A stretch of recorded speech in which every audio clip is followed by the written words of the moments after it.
Hi everyone, my name is Caris. Welcome back to my corner of the internet where I talk about books and other things that I enjoy. Today I'm not going to be talking about books because it's time for This Month in Musicals. So this is a little series that I started last month where I talk about all the things that I went to see in the theatre over the course of the month. This is obviously the July edition. I started this series because I just love going to the theatre, especially to see musicals. It literally gives me so much serotonin.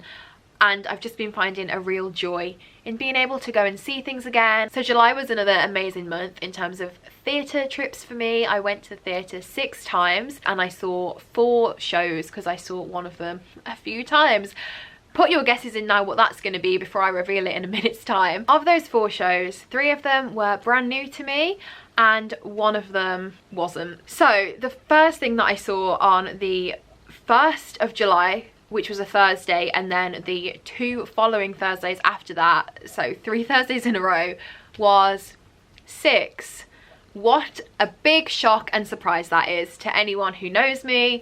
I feel like it's all that I talk about at the moment, and literally people are like, is that all you do? The thing about it is, I feel like this is me trying to justify it now, but what I've said to people is like, the first time I went to see it this month, I had a completely different cast to the 3rd time I went to see it this month. Like all 6 of them were different people playing the roles. So yeah, I just think like with the alternates and stuff, you get a different experience pretty much every time you go. I've never had the same variation of people, and that is just one of the things that I really love about it, so I'm gonna keep going. That being said, I'm not gonna go on about it too much here. You all know that I love it, but I will just quickly talk about the casts that I had for each of the times that I saw it, and I will put the mega sixes in. If you're not interested in seeing the same thing performed like 3 times in a row, then please feel free to just skip over them. I do know that people might not want to see that.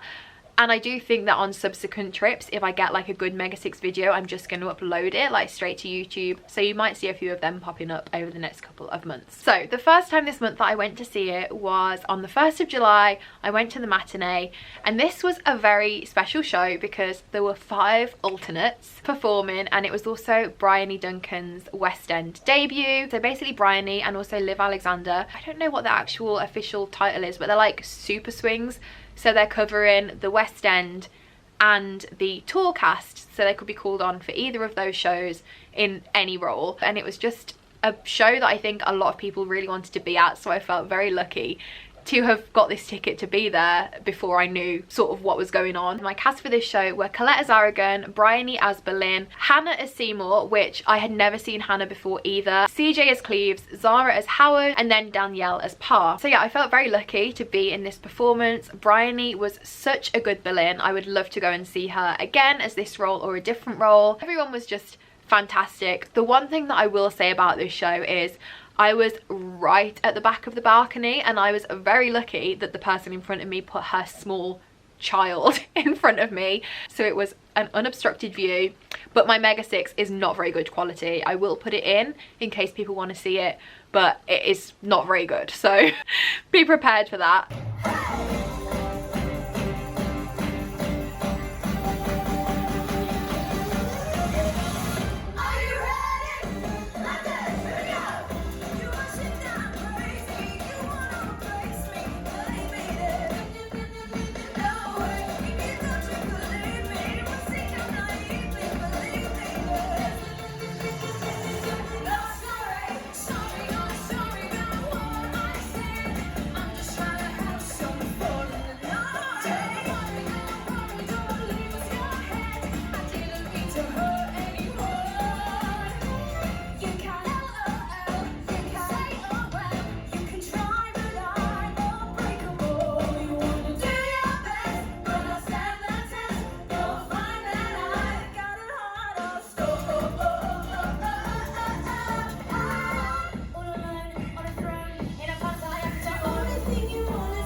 week after, I went to see it again, surprise, surprise.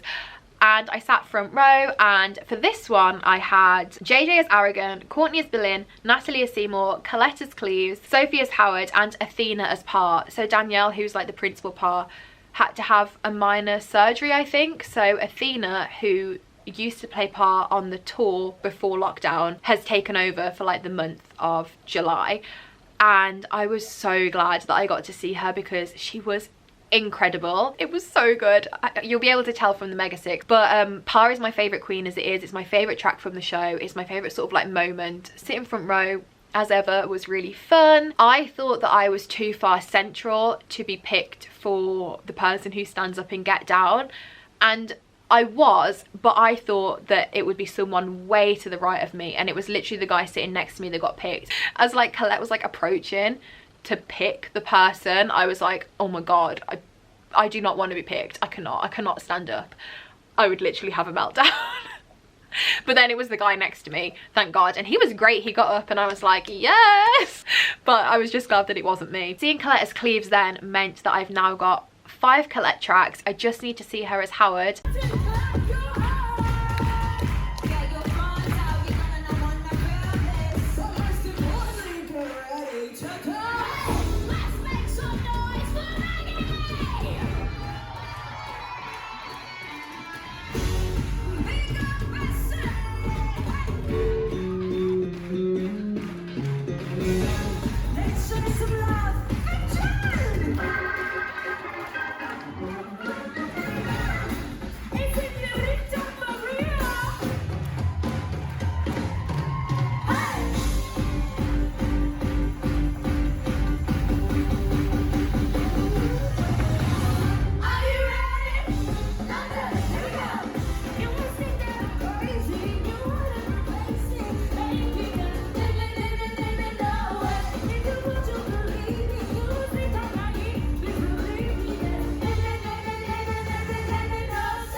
And then the third time that I saw Six was with Rhiannon from Welsh Reader, which is something that we've been talking about for quite a while, and she came to London for a little trip and we went to see it, and it was just such a nice time. It was the first time that I've ever been to see Six with anyone else, like my 7th time seeing it, first time with another person, and I was so nervous. I was literally like, what if I've just hyped this up so much and everyone else will hate it? But she loved it, and I'm so glad that she did, honestly. And it was just so nice being with someone else and getting to like share it and talk about it afterwards with someone who actually understands and someone who's actually seen it. We sat in the balcony, as I said, like the front of the balcony, and we had all of the principal cast, which I've never seen before. I've never had a full principal cast show with no alternates, and I think that was really nice and it was a really good experience.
I said I wasn't going to waffle on too much about Six. I feel like I have, because I've been talking for like 20 minutes on this video already.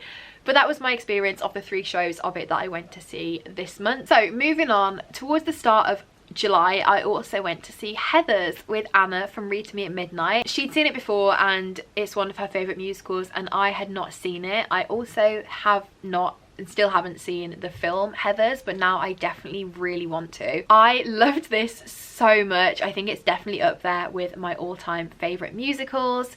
I had listened to the soundtrack before going into it, but I really wasn't sure how like it all connected together. But the way that it happened on stage made sense. The storyline was brought to life to me. I was like, oh, this makes so much sense now. So I believe we had the full principal cast for it, and the performers in it are just insane. It definitely has some of my favourite musical theatre songs in it. I love Freeze Your Brain. That's like my favourite song from it, and it was my favourite before. And Jordan Luke Gage was amazing as JD, and he performed that song so well. Christina, who plays Veronica, was also so good. Dead Girl Walking was definitely a highlight for me. I definitely think I'm going to try and see it again. I do have tickets to the tour in November with a different cast, and it ends on the West End in September, I think. Six is taking a month off in September while it moves theatre, so I wouldn't be surprised if you see me getting some last minute tickets to Heathers and making another little trip there before it leaves the West End again. It was also just such a lovely experience being in the theatre with Anna.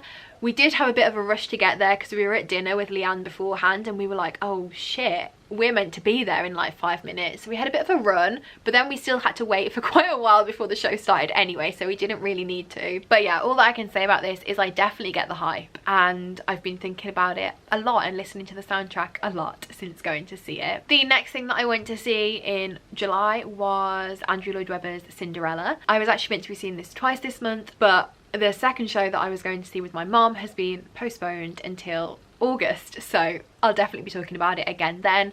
This was another one that I went to see with Rhiannon. She was really keen to go and see it, and as we were already going to see Six together and she knows that I love musicals, she messaged me to say like, do you want to come? And I was like, of course, I'm not going to turn down a musical theatre opportunity. I'd only listened to the one song from this before going to see it, and as it first started, like there were a couple of songs that I was like, oh, I'm not sure like where this is going, but by the third song, which is the first one where Carrie, who's playing Cinderella, appears, I was like, okay, I think I'm going to get into this, and I did really enjoy it. I had a really good time seeing it, especially again being there with Rhiannon. It was just so nice to experience a brand new show for the first time with one of my really good friends, and I know that it meant a lot to her as well because she's like a big fan of Carrie, so that was really special. My favourite bit about the show was actually the stepsisters.